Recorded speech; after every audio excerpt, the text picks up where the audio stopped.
L'humanité suffoque. Écrit par Roméo Belmont. Et la science n'y changera pas grand-chose. Si vous me le permettez, sortons ensemble déambuler dans la rue. Tout au long de notre périple, prêtons attention aux personnes que nous croisons. Elles ont toutes, ou quasiment, un point commun. Leurs lèvres ne sont pas closes. De cette observation qui semble anecdotique, on en déduit qu'elles respirent tout au moins partiellement par la bouche. Mais si l'on est capable de respirer par la bouche, c'est qu'il n'y a rien de mal à cela, non? À vrai dire, il faut tourner la question autrement, si nous possédons un organe dédié, pourquoi en utiliser un autre? Notre bouche nous sert à parler, à manger, et en cas de rhume, à respirer. Il faut alors conclure que respirer par la bouche est symptomatique et anormal. Mais pourquoi? Pourquoi s'intéresser à cela? Ce n'est a priori pas mortel, et si problème de santé publique il semble bénin. Ça n'empêche ni de lire, ni de travailler, ni de dormir. Alors, adonnons-nous à une petite expérience de pensée.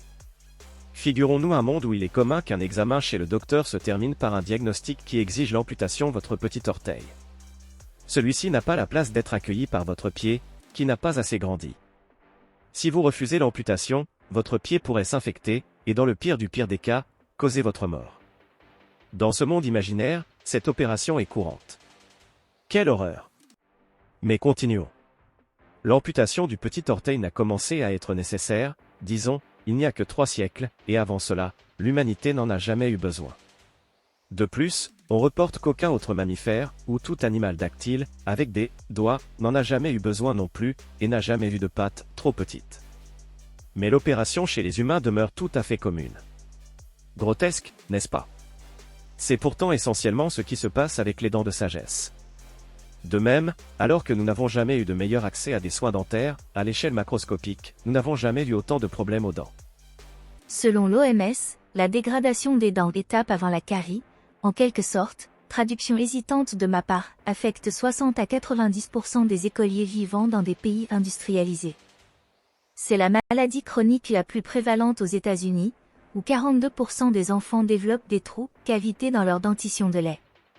Au Royaume-Uni, 26 000 enfants entre 5 et 9 ans ont été mis sous anesthésie générale pour un traitement dentaire de 2013 à 2014.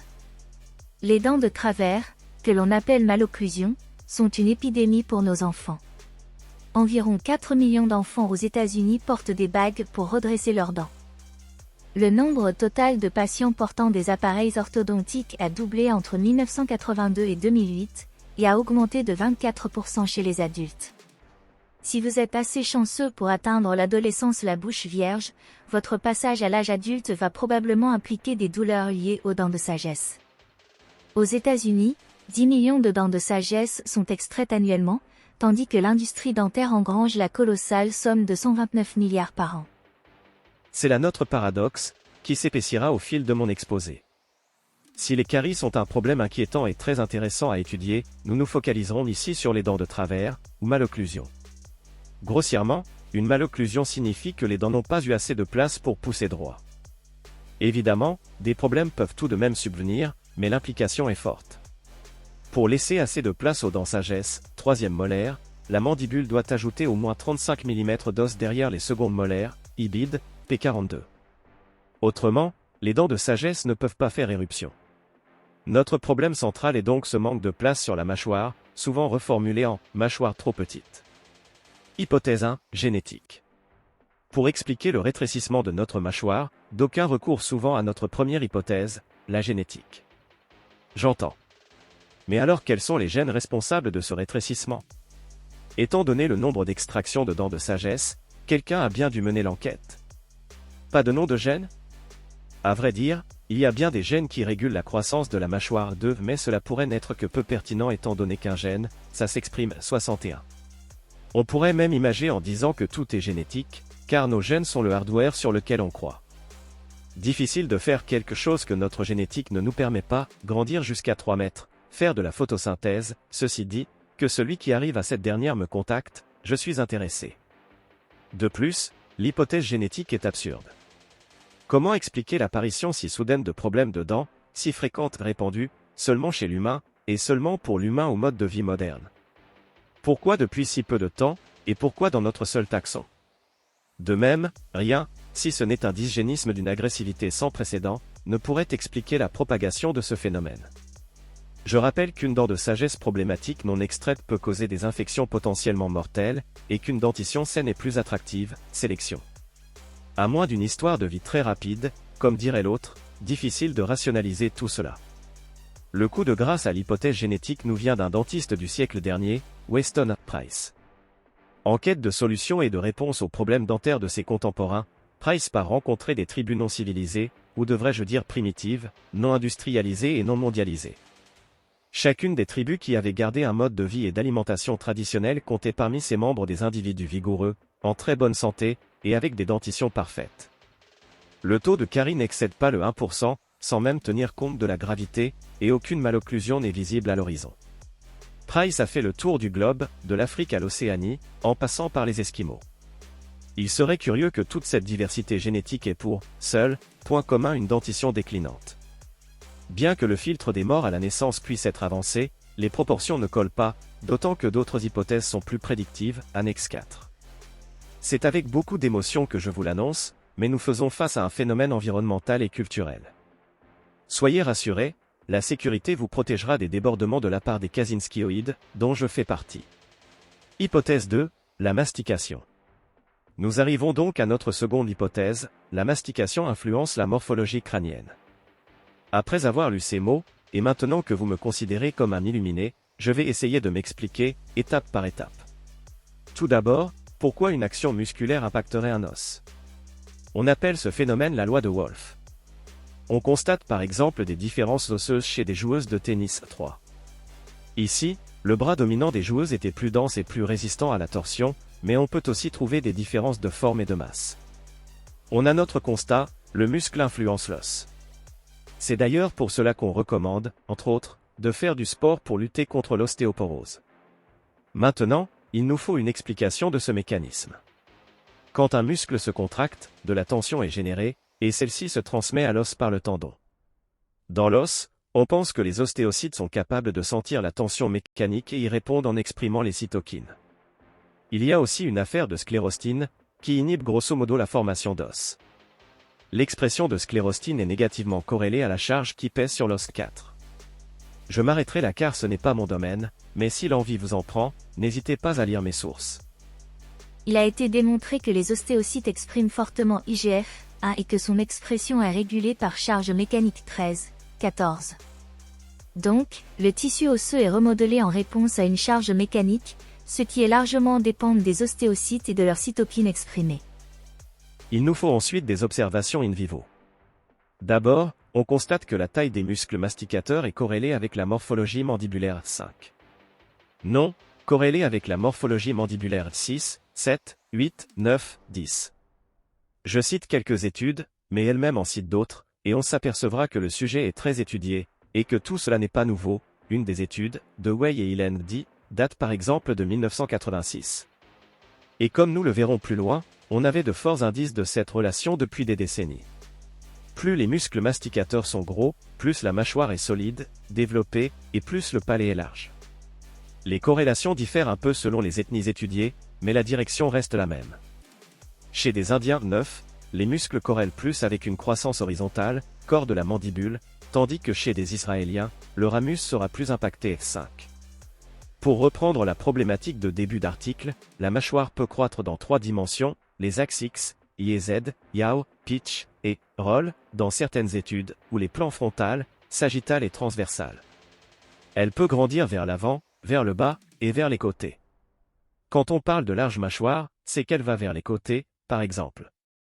Et actuellement, les mâchoires grandissent trop en hauteur I, et pas assez en largeur X et en profondeur Z, ce qui mène à des visages élongés, adenoface, 26. Et ces visages élongés partagent souvent des caractéristiques de respiration buccale. Quand j'ai discuté avec mon dentiste sur la nécessité d'une méta-analyse pour confirmer la corrélation, il m'a répondu « Non mais on le voit, en fait en tant que dentiste ». Essayons maintenant d'observer nos amis mammifères, pour espérer trouver non pas une corrélation, mais un lien de causalité. Nous avons des données sur les souris.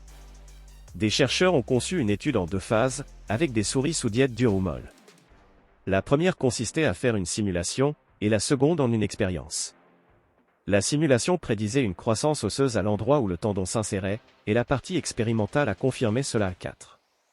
Le modèle est donc prédictif, et confirme la théorie présentée plus tôt. Les études animales sont au final elles aussi pléthores. Donc, les animaux avec une diète normale dure ont des caractéristiques faciales différentes de ceux avec une diète molle. Que manque-t-il à notre modèle explicatif? Essayons enfin de regarder notre passé. Nos ancêtres chasseurs-cueilleurs, butineurs, n'avaient pas de malocclusion. Ainsi, Janet Monge, anthropologue et conservatrice de musée, dira au New York Times que pas un seul des vieux squelettes de son musée n'avait de dents de travers. Koruxini a aussi fait des travaux sur le sujet. De même, on suppose que la transition agricole a entraîné un rétrécissement de la mâchoire humaine, par un déclin de la demande en mastication, ce qui dénote bien d'un effet de la mastication sur la morphologie mandibulaire. Avec une approche analytique innovante et un ensemble de données globales, Katz et Al ont démontré des effets petits, mais constants d'une diète agricole molle sur la morphologie crânienne qui est directement liée à l'anatomie masticatoire.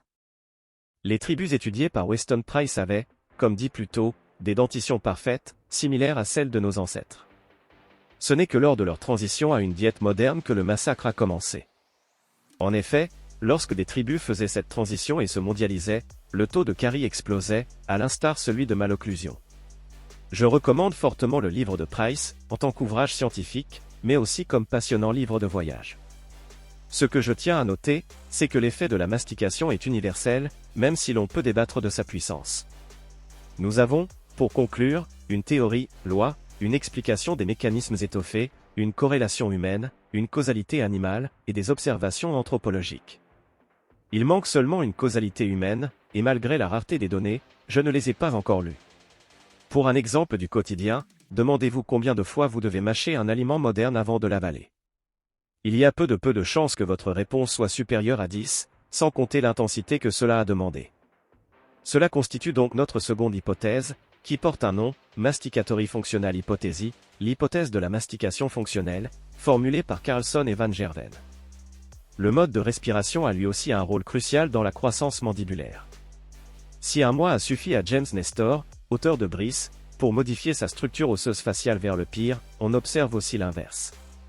Des enfants qui ont subi une adénoïdectomie sont repassés à la respiration nasale, et l'arrière de leur mâchoire a accéléré sa croissance, pour rattraper le retard accumulé. Des singes à qui on a bouché les narines, et qui passent à une ventilation buccale, présentent des visages allongés, cf. et Gilles Arvold. Après avoir débouché leurs narines, leur visage est peu à peu revenu à la normale. Tous ces longs prolégomènes nous donnent notre élément mécanique. Il nous manque un élément culturel. Et c'est l'allaitement. L'allaitement, ou donner le sein, est devenu de moins en moins long à travers le temps. Si à la préhistoire, il durait 3 à 4 années, il est courant aujourd'hui de ne pas allaiter. On a donc une association négative entre allaitement et dégradation des dents. Les formules, égales substitut au lait maternel, existent depuis peu, post-révolution industrielle assurément, on peut alors déduire de leur démocratisation qu'elle a fait baisser le taux d'allaitement. Cela joue le rôle de technologie qui influence l'environnement, puis la culture. De plus, et pour poursuivre la comparaison avec nos collègues mammifères, le constat est indiscutable, sa tête. Et quoi de plus naturel? J'ai même entendu des anecdotes féminines de chatons qui n'ont pas distingué mamelon humain et félin. Plus l'histoire avance, moins les mères allaitent moins longtemps. Et c'est d'autant plus déplorable que les bénéfices sont innombrables.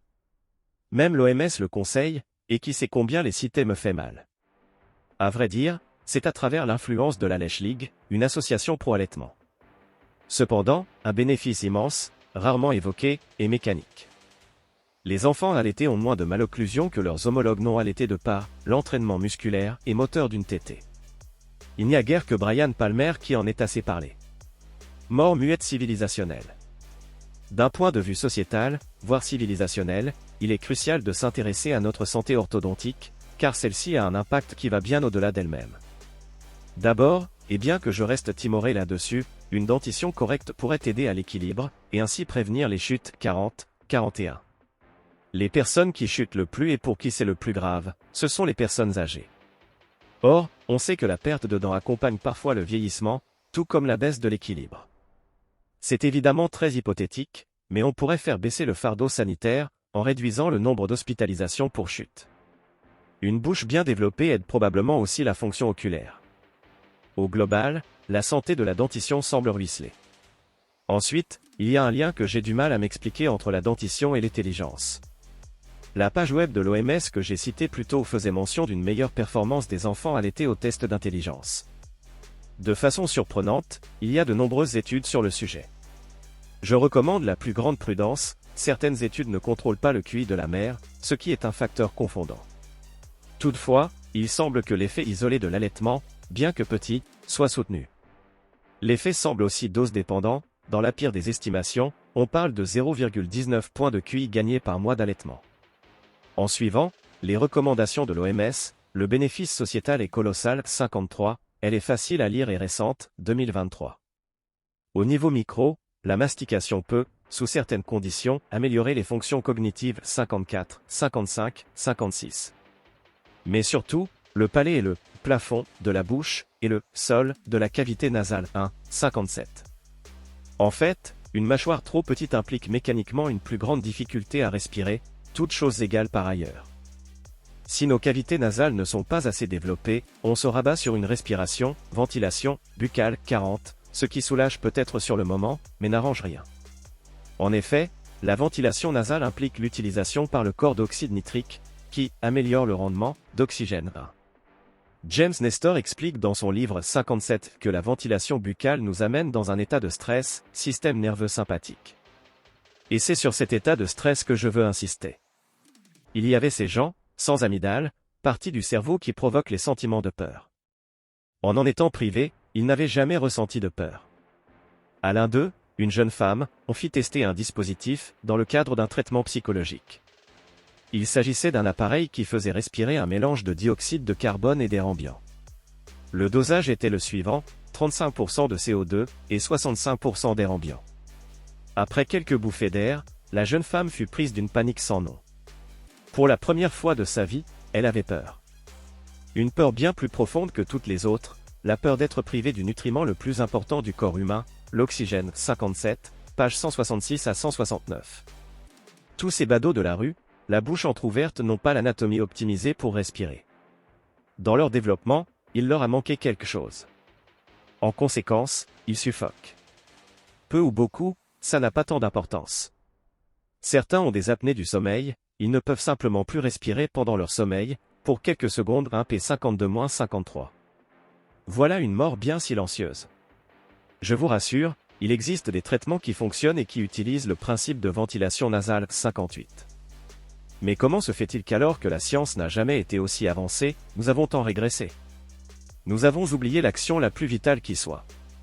Alors que nous pouvons envoyer de l'information à l'autre bout de la planète, des tribus de chasseurs-cueilleurs qui n'ont pas passé l'étape de la sédentarisation ont plus de savoir sur la chose que nous. Peut-être que la civilisation s'accompagne d'un tribut? La science comme solution.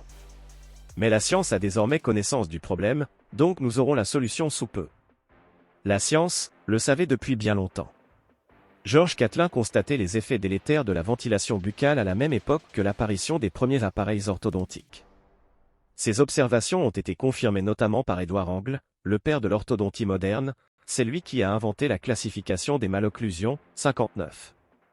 On sait depuis bien longtemps que de gros muscles masticateurs donnent de plus grosses mâchoires. Francis Pottenger avait trouvé des différences liées à la diète sur des chats avant la Seconde Guerre mondiale. L'allaitement est pratiqué depuis des dizaines de milliers d'années. Les connaissances, nous les avons. L'un des promoteurs de l'école myofonctionnelle s'est vu retirer sa licence de dentiste pour un motif, aussi sérieux qu'il soit, du même acabit qu'une accusation d'agression sexuelle avant une élection présidentielle. Que ce soit en anthropologie génétique, dans les violences conjugales, ou tout autre domaine plus ou moins sujet à controverse, si les résultats perturbent l'homéostasie du climat culturel, ils ne seront pas utilisés. Ils seront bafoués, rejetés, vilipendés, cachés.